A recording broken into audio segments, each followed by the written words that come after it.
지금 중동에서 이스라엘과 팔레스타인이 전쟁이 일어났습니다. 이 전쟁이 세계의 이목을 집중시키고 뉴스 현장을 뜨겁게 달구고 있습니다. 또다시 중동 전쟁이 일어나면서 성도들은 이 전쟁이 주님의 재림을 알리는 신호가 아닌지 초미의 관심으로 지켜보고 있는 것입니다. 팔레스타인이 중동 전쟁을 시작한 정치적인 복잡한 이유는 여러 가지가 있습니다. 그 중에서 가장 중요한 이유는 알-아크사 모스크 때문입니다. 일반적으로 성전산에 있는 황금 도움 사원이 중요하다고 생각합니다. 그러나 더 중요한 것은 알-아크사 모스크입니다.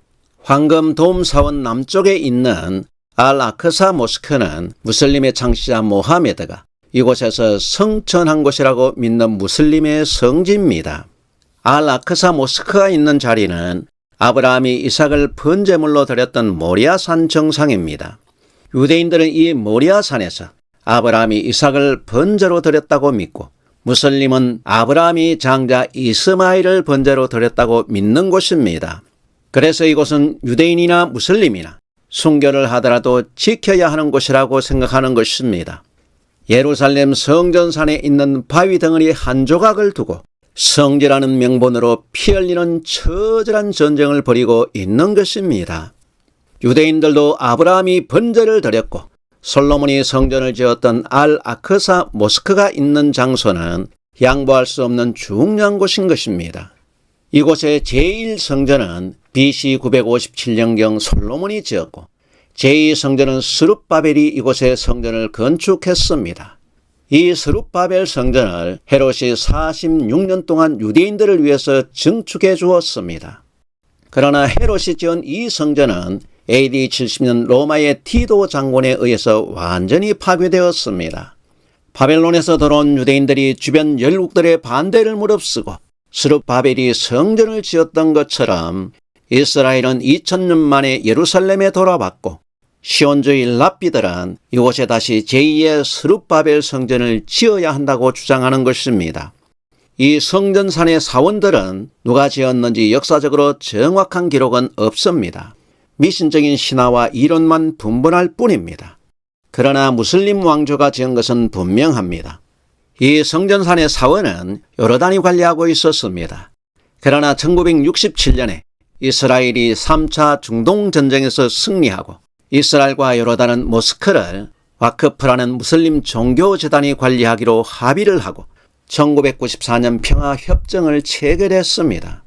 유대인들은 이 모스크를 방문은 할 수 있지만 이 모스크에서 기도는 못하도록 되어 있습니다.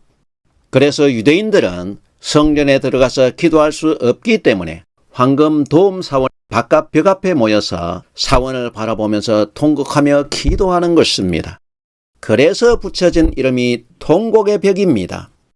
독실한 시온주의 랍비들은 주변에 어떠한 반대가 있어도 황금돔 사원의 남쪽에 있는 이 모스크에 에스겔 선지자가 말한 제3성전을 지어야 그 성전에 유대인들이 기다리던 메시아가 온다고 믿습니다.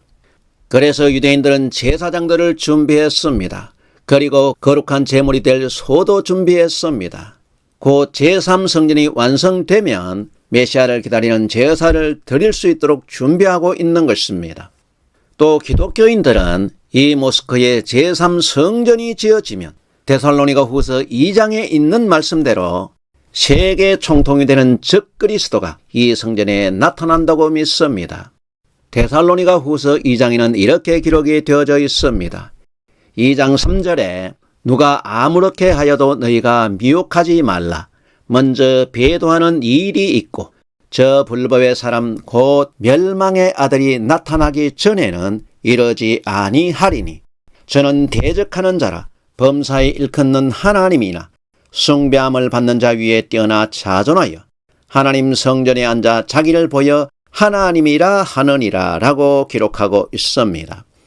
세대주의 종말론을 믿는 성도들은 배도의 사람 멸망의 아들 곧 세계 총통 적그리스도가 이 제3성전에서 하나님처럼 세상을 통치한다는 것입니다.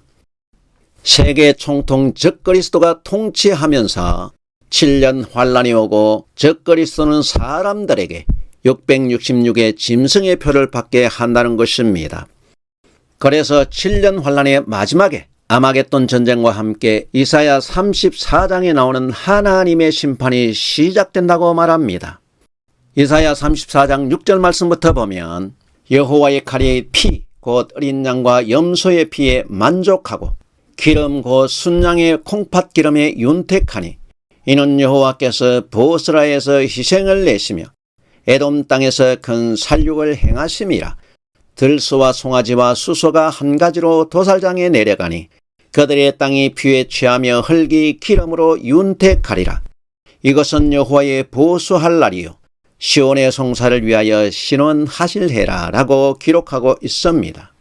이사야 선지자의 이 내용도 예수님께서 메시아로 오실 때 짐승으로 제사를 드리는 이스라엘 지도자들이 받을 심판을 비유로 말씀하고 있는 것입니다.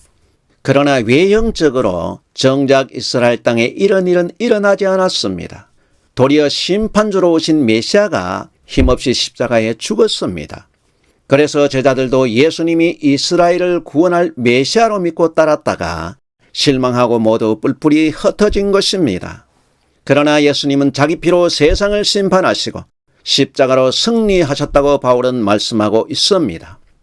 예수님께서 다시 재림하실 때도 이사야 선지자가 말한 이런 일들이 이스라엘 땅에 일어나지 않습니다. 예수님은 사람이 보는 엄청난 사건이 발생하지 않아도 알곡과 죽정이를 갈라내는 일을 얼마든지 하십니다.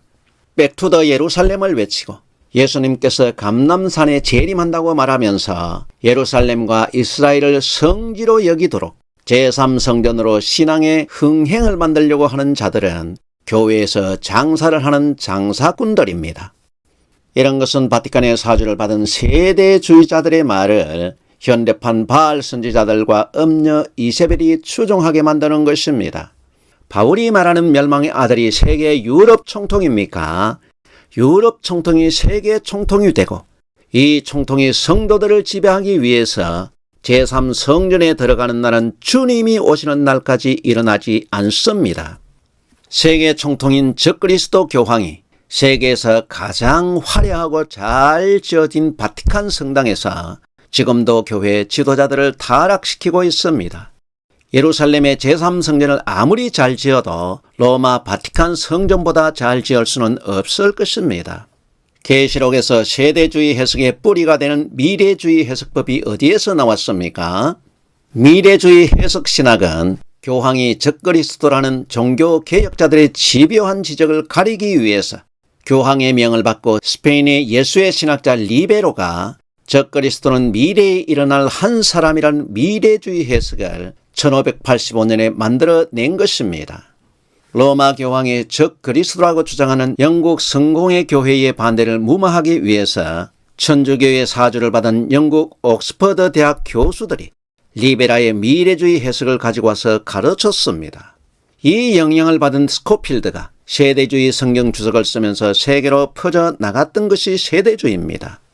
조영기 목사가 이 세대주의 영향을 받았고 세대주의 종말론이 정석인 것처럼 한국 교회의 유행병처럼 번져나갔던 것입니다. 바울이 말한 대로 성도들은 이런 미혹에 넘어가지 말아야 합니다. 배도를 하고 불법을 행하는 사람이 누굽니까? 배도와 불법을 행하는 사람은 교회 강단에서 하나님처럼 행시하고 있는 목회자들입니다. 불법의 비밀은 벌써 교회에서 활동하고 있습니다. 교회 지도자들이 불법을 행하고 배도하는 것이 보이지 않는다면 적그리스도는 평생 볼 수 없을 것입니다. 이 교회의 별들이 타락해서 배도를 하고 불법을 행하면서 멸망의 길로 가고 있는 것입니다. 이들이 멸망의 자식입니다. 계시록은 교회의 7별에 대한 기록이라고 했습니다. 예수님은 이 별들과 전쟁을 벌이고 있습니다. 계시록에는 멸망의 별과 영광스러운 별이 벌이는 영적 전쟁의 기록입니다. 궁창이 빛나는 별이 되어야 할 교회 지도자들이 로마 바티칸과 연합하면서 땅에 떨어져 똥별이 되고 멸망의 별이 되면 받을 심판이 엄중한 것입니다. 그렇다면 제3성전이 그리스도인들과 왜 상관이 없겠습니까?